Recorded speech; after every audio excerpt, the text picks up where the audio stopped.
2027ની અંદર ભાજપના થશે સુપડા સાફ। હું આવું શા માટે કહી રહ્યો છું? વિડીયો ખાલી 2-3 મિનિટનો હશે। આ વિડીયો જોઈ નાખજો એટલે તમને બધા લોકોને બધી જાણકારી મળી જવાની છે। તમે બધા લોકો જાણતા હશો કે ગુજરાતની અંદર છેલ્લા 28 વર્ષથી ભાજપની સરકાર ભાજપ રાજ કરી રહ્યું છે, પરંતુ હું આવું શા માટે કહી રહ્યો છું કે આ વર્ષે એટલે કે મિત્રો 2027ની અંદર જે ગુજરાતની અંદર ભાજપની લઈને ચૂંટણી આવી રહી છે, જે મુખ્યમંત્રીની ચૂંટણી આવી રહી છે, આ ચૂંટણીની અંદર શું ભાજપના સુપડા સાફ થવા જઈ રહ્યા છે? જે આ મિત્રો વાત કીધો કરશે તો કરશે કોણ? ભાજપના સુપડા સાફ કરશે તો કરશે કોણ? સામે એવી પાર્ટી પણ હોવી જોઈએ ને। જે આ મિત્રો વાત કીધો આમ આદમી પાર્ટી શું આ કરી શકે છે કામ, કે કોંગ્રેસ કરી શકે છે? હવે છેલ્લા 28 વર્ષથી ગુજરાતની અંદર કોઈ પણ સરકાર નથી બનાવી શકી ભાજપની અલાવા, તો મને નથી લાગતું કે ભાજપના સુપડા સાફ પણ થાય। જે આ મિત્રો વાત કીધો ભાજપ એક એવી સરકાર છે ગુજરાતની અંદર, બહારનું ખબર નહીં પરંતુ ગુજરાતની અંદર ભાજપમાંથી સીટ પણ એક હેરવી ને એ પણ મુશ્કેલ છે। એ કરી બતાવ્યું છે ગોપાલ ઇટાલિયા, ચૈત્ર વસાવાએ। ગોપાલ ઇટાલિયા છે વિસાવદરના એમએલએ અને ચૈત્ર વસાવા છે ડેડિયાપાડાના એમએલએ છે। સામે બંને ભાજપના નેતાઓને હેરવેલા છે। ગુજરાતમાં ભાજપના નેતાને હેરવા એટલે મિત્રો ખૂબ જ મુશ્કેલ હોય છે, પરંતુ હું શા માટે કહી રહ્યો છું કે 2027ની અંદર ભાજપના સુપડા સાફ થશે?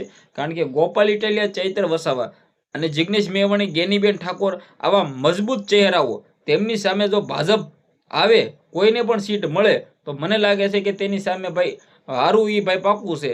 કારણ કે ગોપાલ ઇટાલિયા કોઈ દી હારશે નહીં, ચૈત્ર વસાવા હારશે નહીં, જિગ્નેશ મેવાણી હારશે નહીં, સાથે ગેનીબેન ઠાકોર પણ બનાસકાંઠાના હારશે નહીં। મને નથી લાગતું કે આમની સામે કોઈ પણ જીતીને જાય, પરંતુ ભાજપ શું રણનીતિ કાઢશે કે આ બધા નેતાની સામે તેના સારા ધુરંધર નેતાઓ, જે મોટાઓ, જે ફેન ફોલોઈંગની અંદર ધરાવે છે, શું તે નેતાઓને ટિકિટ આપશે?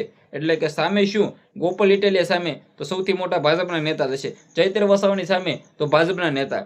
જે આ મિત્રો વાત કીધો ભાજપની ચહેરાઓની અંદર મિત્રો કંઈક મોટું નામ કાઢશે, જેનાથી ભાજપ બસી શકે, જેનાથી ભાજપની જીત થઈ શકે।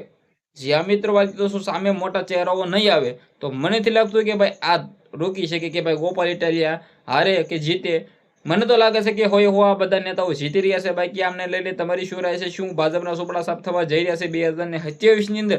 તમારું શું માનવું છે? કમેન્ટ કરી દેજો, શેર કરી દેજો, ફોલો અવશ્ય કરી દેજો, જેથી તમારો ભાઈ તમારા માટે આવા નવા અપડેટ લાવતો રહું। હાલ મિત્રો ઘણા બધા લોકો એવું પણ કહી રહ્યા છે કે ભાઈ કોંગ્રેસ સરકાર બનાવશે, આમ આદમી પાર્ટી સરકાર બનાવશે। બાકી મને નથી લાગતું કે ભાઈ ભાજપના અલાવા કોઈ પણ સરકાર બનાવે, કારણ કે ભાજપ હંમેશા મિત્રો હજી તો બીજી પાર્ટીઓ ઉપર ભારે રહ્યું છે, અને આ વખતે પણ મિત્રો 2027ની અંદર મને એવું નથી લાગતું કે ભાજપ હારી શકે।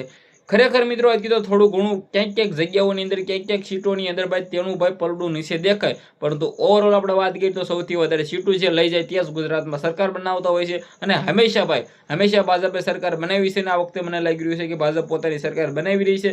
તમારું શું કેવું છે? શેર કરો, ફોલો કરો, સબસ્ક્રાઈબ કરો। ધન્યવાદ।